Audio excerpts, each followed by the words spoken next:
فيلمنا بيبدأ بفتاة ليل اسمها أنورة، وبنعرف إن أنورة عمرها 23 سنة وبتشتغل في ملهى ليلي، وبنشوف أنورة وهي بتلف على الزباين الأغنياء اللي في الملهى الليلي علشان تاخد منهم فلوس مقابل إن هي تقدم لهم أي حاجة يطلبوها منها. وبعد الشغل بتقعد أنورة مع زميلتها وبتحكي لها عن الزبون الغريب اللي قابلته النهاردة، وكمان صاحبتها بتفضل تحكي لها عن الحاجات الغريبة اللي هي قابلتها في الشغل، وبيفضلوا يضحكوا هما الاتنين سوا. وتاني يوم في الشغل بيروح مدير أنورة اللي اسمه جيمي وبيقول لها إن في شاب روسي موجود في الملهى الليلي، وبيطلب منها تكون موجودة معاه طول الليل لأن الشاب ده ابن أغنى رجل أعمال في روسيا وأكيد هيطلعوا منه فلوس كتير. فبتخرج أنورة تقعد مع الشاب ده، وبنعرف إن اسمه فانيا، وبيكون فانيا منبهر إن هي بتعرف تتكلم روسي، وبيسألها اتعلمته فين، فبتقول له أنورة إن جدتها هي اللي اتعلمت لها الروسي. وبعدها بتاخده أنورة لغرفة خاصة وبيقضوا ليلة رومانسية سوا. وبعد الليلة دي بيبدأ فانيا يعجب بأنورة وبيقول لها إن هو عاوزها تيجي لبيته وهيديها المبلغ اللي هي عايزاه، فبتوافق أنورة. وتاني يوم بتوصل للقصر بتاعه وبتكون منبهرة جدا من ضخامة القصر، وبيكون فانيا فرحان جدا وإن هي جت، وبيقضوا وقت لطيف سوا. وبعدها بتسأله أنورة عن سنه، فبيقول لها إن هو عمره 21 سنة، وبتقول له أنورة إن دي أول مرة تتعامل مع زبون أصغر منها لأن هي عمرها 23 سنة. وبتسأله أنورة هو إزاي غني جدا بالرغم من إنه ما بيشتغلش، فبتقول له فانيا إن هو يبقى ابن رجل أعمال اسمه نيكولاس خروف، وبيطلب منها إن هي تعمل سيرش عنه علشان تعرف مين الراجل ده. وهنا بتكون المفاجأة لأنها بتكتشف إن هو يبقى من أغنى وأشهر رجال الأعمال في روسيا. وبالليل بتروح أنورة تقابل صاحبتها وبتحكي لها عن اللي حصل، فصاحبتها بتقول لها إن هي لازم تبقى مع فاينا دايما وإن هي هتطلع من وراه فلوس كتير. وبتكون زميلتهم التالتة قاعدة وبتسمعهم وغيرانة جدا من أنورة لأن هي دايما حظها حلو في الزباين وبيطلبوها بالاسم، فبتفضل تتريق عليها وبتطلب منها ما تنساش إن هي في الأول وفي الآخر مجرد عاهرة، وأول ما يزهق منها هيرميها وهيشوف واحدة غيرها. ولكن أنورة ما بتهتمش بكلامها لأن هي عارفة إن هي كلام ولدها غيرانة. وتاني يوم بتروح أنورة تقابل فانيا وبتقضي اليوم كله معاه، وبتكون دي أول مرة أنورة تحس بالراحة ناحية حد بيكون نفسها تفضل معاه دايما. وبيقول لها فانيا ان هو هيعمل حفلة كبيرة في راس السنة وهيستناها تيجي، ولكن أنورة بتقوله ان وراها شغل كتير في اليوم ده وغالبا مش هتعرف تقابله. ولكن فانيا بيصمم ان هي تروح الحفلة، فبتضطر أنورة توافق وبتستأذنه ان هي تجيب صاحبتها معاها. فبيقول لها فانيا ان هي تقدر تجيب اصحابهم كلهم. وفي ليلة راس السنة بتوصل لأنورة وصاحبتها للحفلة مع فانيا، وطبعا صاحبتها أول ما بتدخل القصر بتنبهر بيه، وبعدها بيجي فانيا بيسلم عليهم وبيفضلوا كلهم يرقصوا ويشربوا طول الليل. وكالعادة أنورة بتقضي الليلة معاه. وتاني يوم الصبح بنشوف إن أنورة بتجهز علشان تروح الشغل، ولكن فانيا بيكون عايزها تفضل معاه، فبيقول لها أنورة إن هو لو مرحتش الشغل ممكن يطردوها، فبيعرض عليها فانيا إنها تاخد أسبوع من الشغل وتقضي معاه الأسبوع ده مقابل إن هو هيديها 15,000 دولار. وطبعا أنورة بتوافق على طول لأن العرض ده ما يترفضش. ولما بتوصل أنورة للشغل بتقول لمديرها إن هي هتاخد أجازة أسبوع، وبعدها بترجع أنورة لبيتها وبتجهز شنطتها وبتروح تقابل فانيا. في خلال الأسبوع ده بيعملوا أنشطة كتير سوا وبيسافروا لمدن كتير، وبيخليها فانيا تعيش تجارب ومغامرات عمرها ما كانت تحلم بيها. وطبعا بتكون أنورة مبسوطة جدا ونفسها الأسبوع ده ما يخلصش أبدا، وبيكون واضح كمان إن هي اتعلقت بيه لأن هو الشخص الوحيد اللي احترمها وقدرها وما تعملش معاها على إن هي عاهرة زي باقي الزباين ما بيعاملوها. وبعد ما الأسبوع بيخلص بتقول له أنورة لفانيا إن هي استمتعت جدا بوقتها معاه ونفسها يكرر المغامرة دي مرة تانية. فبيقول لها فانيا إن هو مضطر يرجع لروسيا علشان يمسك شغل أبوه، لكنه أساسا مش حابب يرجع ولا أي حاجة. فبتقول له أنورة إن هو يوحشها جدا وإن أكيد في حل عشان ما يسافروش. فبيقول لها فانيا إن هو ممكن يتجوز بنت أمريكية ويفضل معاها في أمريكا، وده هتبقى حجته علشان ما يسافرش روسيا.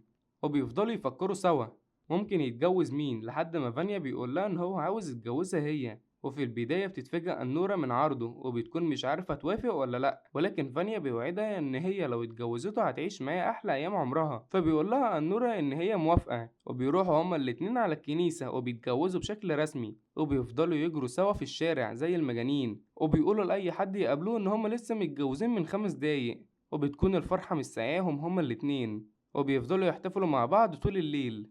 وتاني يوم بتروح أنورة تقدم استقالتها وبتقول لمديرها وزمايلها إن هي اتجوزت وجوزها مش موافق إن هي تكمل في الشغلانة دي، فكلهم بيودعوها وهما متأثرين. وبتعدي الأيام وبنشوف أنورة وفانيا وعلاقتهم ماشية بشكل كويس وبيكون واضح إن هما مبسوطين سوا، لحد ما في يوم بيوصل خبر للمساعد الخاص بوالد فانيا اللي اسمه كارين، وبيعرف إن فانيا اتجوز فتاة ليل، وطبعا الخبر بيكون صدمة بالنسبة له، فبيبلغ أهل فانيا بالموضوع. وبعدها بيطلب كريم من رجالته إن هم يروحوا لفانيا ويعرفوا إن هو لو اتجوز ولا لأ.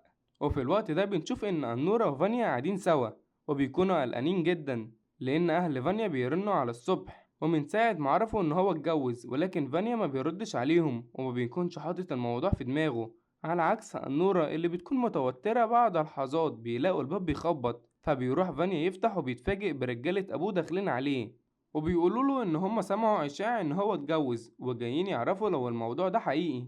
فبيقول لهم فانيا إن هو فعلا اتجوز والموضوع ده ما يخصش حد، وبيكون في واحد منهم عاوز دليل قاطع إن هو اتجوز علشان يبعته لنيكولاي والد فانيا، فبيوريله فانيا وثيقة الجواز علشان يثبت إن هو ما بيكذبش عليه. فالراجل بيصور الوثيقة وبيبعتها لكريم، وأول ما كريم بيشوفها بيكون هيتجنن، فبيتصل على فانيا وبيفضل يهزقه وبيسأله هو ازاي قدر يخاطر بسمعته العيلة ويتجوز واحدة عاهرة.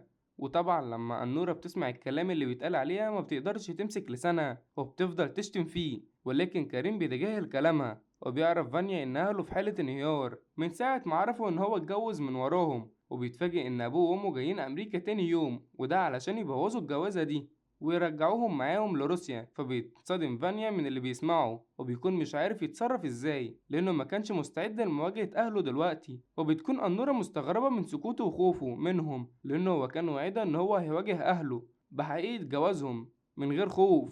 وبعدها كارم بيكلم كلامه وبيقول إن هو قدامه 10 دقايق ويوصل لهم علشان ياخدهم للمحكمة ويطلقهم. فأنورة بتشتمه وبتقوله إن هي مش هتطلق لأن هي بتحبه وهو كمان بيحبها. وبيكون فانيا كل تفكيره في الوقت ده في أهله، وبيكون فعلا خايف لأنه مش هيقدر يواجههم باللي هو عمله. وفجأة فانيا بيهرب بره البيت وبيسيب أنورة لوحدها مع رجالة أبوه، فبتحاول أنورة تهرب معاه ولكنهم بيمنعوها وبيفضلوا حابسينها لحد ما كارين إنه يوصل عندهم. فبتفضل أنورة تقاومه وبتضرب واحد منهم اسمه جينريك وبتكسر له مناخيره، فواحد تاني اسمه إيجورو وبتفضل ماسكها كويس علشان ما تتحركش. وأول ما كريم بيوصل لهم عندهم بيفضل يزعق لهم لأن هم مكتفينها بالشكل ده، فالرجالة بيفهموه إن البنت دي عنيفة وما كانش قدامهم حل تاني غير ان هما يكتفوها. ولما بيعرف كارين ان فانيا هرب بيفضل يزعق لهم ولكنهم بيفهموه ان هو حاولوا يمسكوه ولكن ما قدرش، فبيحاول كارين يتصل عليه لكنه ما بيردش، فبيجيب كارين تليفون أنورة وبيتصل عليه لكنه برضه ما بيردش. فكارين بيتعصب وبيفضل يزعق لأنورة وبيقولها ان اللي هي عملته ده اسمه لعب عيال وهيضيعهم كلهم. فبتقوله أنورة ان هي متجوزة جوزها وبيحبها مهما عمل، فبيفكرها كارين إن جوزها اللي بيحبها ده سابها وهرب من أول مشكلة، وبيقولها إن هو هيخليها تتطلق منه غصب عنها لأن هي استغلته إن هو شاب أصغر منها وتلاعبت بعواطفه علشان يتجوزها وتاخد منه كل فلوسه. فبتقوله أنورة هو اللي عرض عليها الجواز أساسا، وبتوريله خاتم الجواز اللي هو جابهولها علشان تثبت إن هو بيحبها. فبياخد منها كارين خاتم الجواز لأنه غالي جدا وبيقولها إن هي ما تستحقش الخاتم ده، وبيفضل يهنيها بكلامها وبيفكرها ان هي مجرد عاهرة وان هي بتبيع جسمها مقابل الفلوس، ويوم ما تتجوز فلازم تتجوز واحد شبهها. فبتتضايق أنورة من كلامه وبتصرخ بشكل هستيري علشان اي حد يسمعها ويجي يساعدها. فبسرعة كارين ورجالته بيكتموا بقها علشان تسكت، وبعدها كريم بيسيبها شوية لحد ما بتهدى ويرجع لها تاني وبيقول لها بالراحة ان هو حاسس بيها وفاهم كويس هي بتفكر ازاي، لكنه بيعرفها ان جوزها من فانيا كان هيفصل في اي وقت لان مفيش حد هيقبل بالجوازة دي، وبيقول لها ان هو هيديها 10,000 دولار بعد الطلاق وهيضمن لها ان هي محدش يأذيها،